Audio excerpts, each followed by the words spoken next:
Hava orta saat derler. Bu havanı aşız Hüseyin ol, Cillib Hüseyin kısa fonda okuyor. Ne görüm hardan gelsen beşis var. Yoluma kurban Karagöz. Az bize danışır işe, diline kurban Karagöz.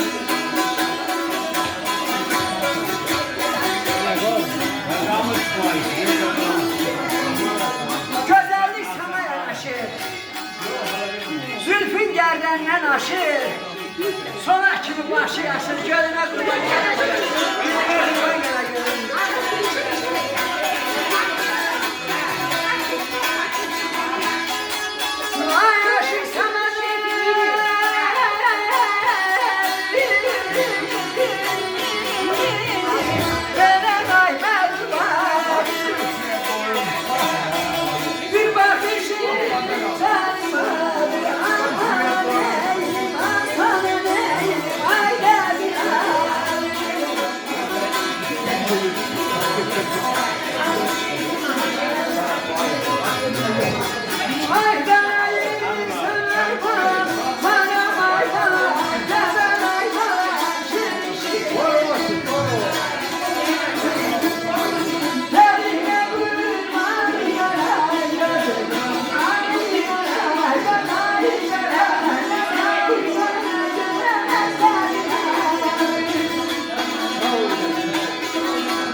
Bir başı canım alır.